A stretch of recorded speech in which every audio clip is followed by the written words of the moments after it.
Cuando un banco pierde reputación, pierde capital. Pero cuando 3 instituciones mexicanas son sancionadas por lavado vinculado al narco, el efecto no es solo local, es sistémico. Inversionistas se retiran, contrapartes internacionales se congelan, fondos se evaporan y aunque no haya pruebas concluyentes, el daño ya está hecho. Aquí lo que importa no es quién es culpable, es lo que vendrá para todo el sistema financiero mexicano. ¿Puede colapsar un banco mexicano por un escándalo como este? ¿Qué consecuencias reales tendrán estas sanciones en la economía? ¿Y qué mensaje está enviando Estados Unidos al próximo gobierno mexicano? Quédate, que ya te lo responderemos. El Departamento del Tesoro de Estados Unidos sancionó a Cibanco, Intercam y Vector Casa de Bolsa por presunto lavado de dinero al servicio de cárteles mexicanos. Pero más allá del impacto mediático y la cobertura urgente, lo importante está en lo que no se dice. Esa acción forma parte de una estrategia mucho más amplia y duradera. Una estrategia para cerrar las llaves del dinero ilícito antes de que llegue a territorio estadounidense. Y para lograrlo, Washington ya no está esperando coordinación con México. Está actuando de forma unilateral, directa y con herramientas que antes se reservaban para países sancionados o grupos terroristas. En ese caso, la sanción no es una multa, es un corte de relaciones. Se prohíbe a bancos estadounidenses transferir fondos, mantener cuentas o realizar cualquier operación con las instituciones señaladas. Y eso tiene un efecto inmediato. Bloquea el acceso a corresponsales, frena transferencias internacionales y pone en duda la confiabilidad de todo el sistema mexicano para operaciones globales. Peor aún, lanza una alerta informal a fondos de inversión, aseguradoras y firmas de gestión de riesgo que operan con México. Ya no importa si el banco es culpable, importa que fue mencionado.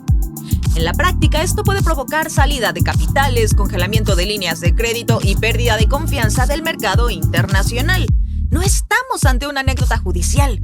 Estamos ante una amenaza directa a la estabilidad financiera en tiempos donde la imagen país cuenta tanto como los fundamentos macroeconómicos. Y lo peor es que México llega tarde, mal y sin respuesta coordinada. Nuestro sistema financiero en zona de riesgo. Aunque las autoridades mexicanas intentaron minimizar el golpe, los mercados no funcionan con discursos, funcionan con percepciones.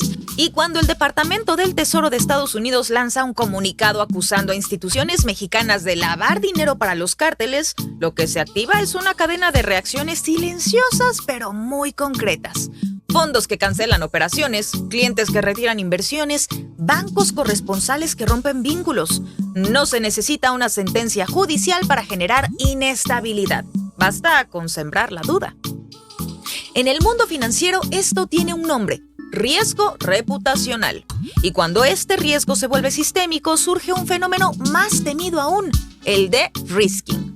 Es decir, el retiro preventivo de relaciones comerciales, bancarias y de inversión por parte de actores internacionales que no quieren exponerse a ningún tipo de vinculación con potenciales operaciones ilícitas.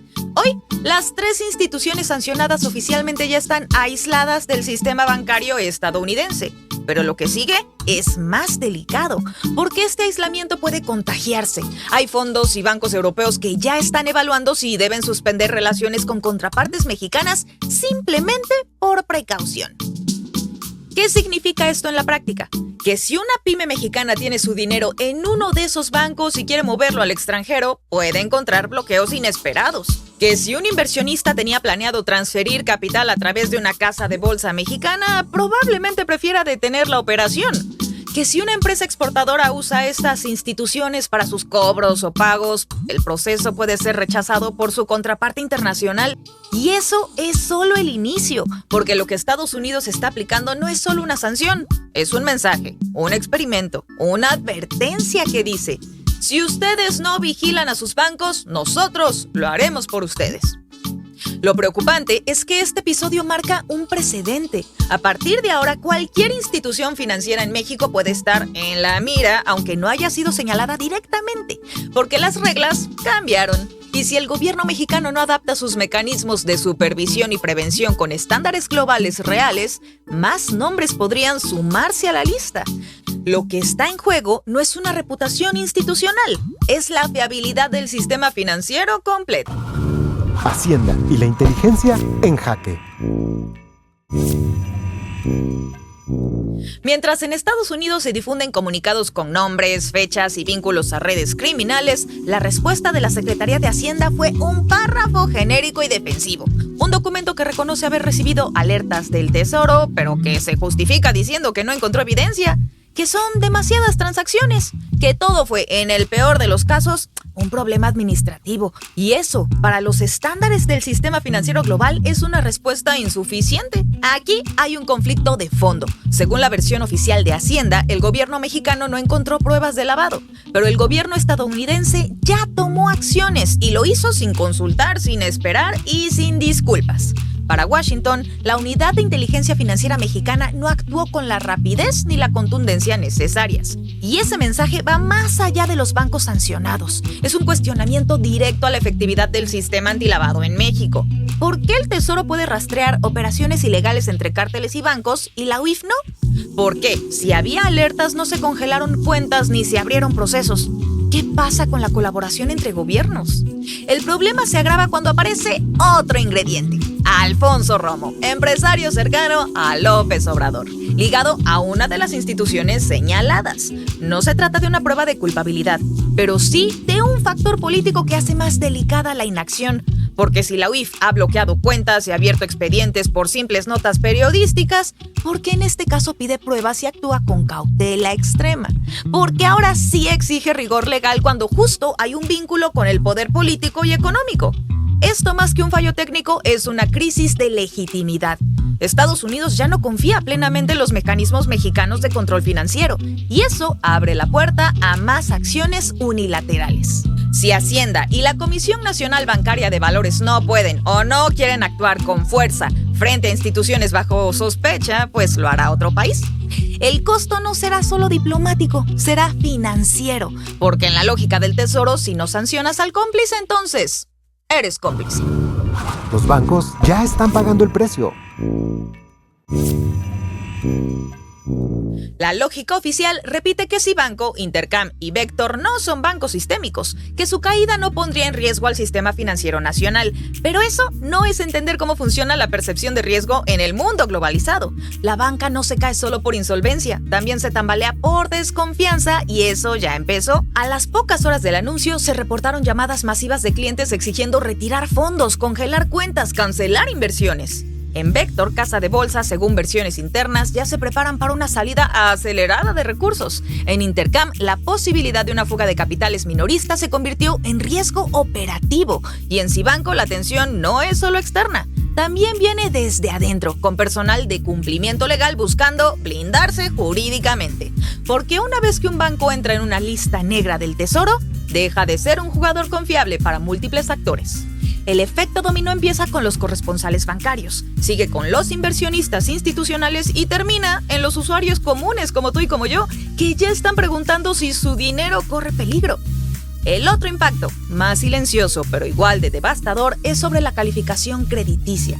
Las agencias internacionales aún no reaccionan, pero ese tipo de eventos son monitoreados como señales de gobernanza débil y riesgo jurídico. Moody's, Fitch y Standard & Poor's toman nota de cómo responde un país ante una crisis financiera de origen externo. Si México se percibe como un territorio donde se encubren irregularidades bancarias o se protege a aliados del poder, la consecuencia puede ser una baja en la nota soberana o al menos en la de su sistema bancario. Y luego está el golpe a la Bolsa Mexicana de Valores. Si bien los bancos señalados no cotizan directamente, la confianza del mercado ya se ve afectada.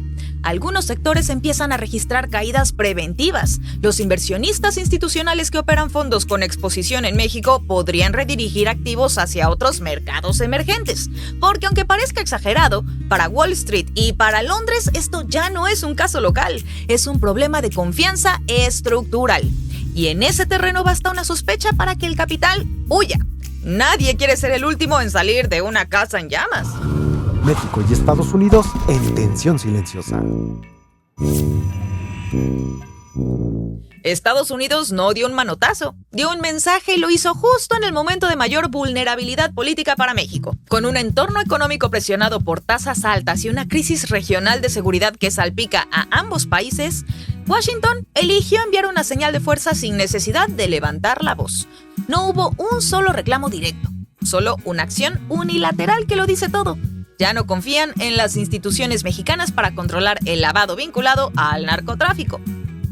El mensaje tiene un destinatario obvio, el gobierno mexicano. La presidenta hereda un sistema bancario bajo sospecha, una relación financiera dañada con su principal socio comercial y una unidad de inteligencia financiera debilitada en legitimidad internacional. Eso, además, en el marco de leyes estadounidenses cada vez más agresivas. Bajo el nuevo régimen legal impulsado por la Casa Blanca, ciertos cárteles mexicanos ya son tratados como amenaza terrorista. Y en ese marco, cualquier empresa o banco que los apoye, aunque sea por omisión, entra automáticamente en esa lógica de sanción. Lo que está haciendo el Tesoro es usar su poder de regulación financiera global como herramienta de política exterior. No necesita enviar marines, le bastó con cortar cuentas.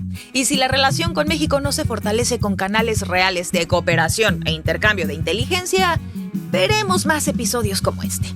Ya no bastan las visitas diplomáticas, las reuniones en Washington o las fotos con sonrisas. Ahora se exige acción preventiva, investigación y castigo. En ese nuevo tablero, México enfrenta una paradoja incómoda. Su crecimiento económico depende cada vez más de la integración con Estados Unidos, por ejemplo, el nearshoring, el TEMEC y la inversión extranjera. Pero al mismo tiempo, sus instituciones de control financiero no están generando confianza y eso tiene consecuencias. Porque si el dinero gringo empieza a ver a México como un riesgo más que como una oportunidad, el freno puede llegar desde los mercados, no desde los políticos. El golpe de esta semana no es el último, es apenas el primer paso de una estrategia más amplia para presionar a México desde donde más le duele: las finanzas.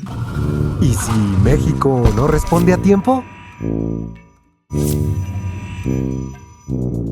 Este no es un episodio que se resuelva con desmentidos, comunicados de una cuartilla o conferencias matutinas. Es un caso que obliga a repensar cómo opera el sistema financiero mexicano y qué tan preparado está para resistir la presión de un entorno internacional que ya no negocia la indulgencia. Si México no actúa rápido, el mensaje que quedará es que puede convivir con el dinero del narco, mientras no haya pruebas oficiales.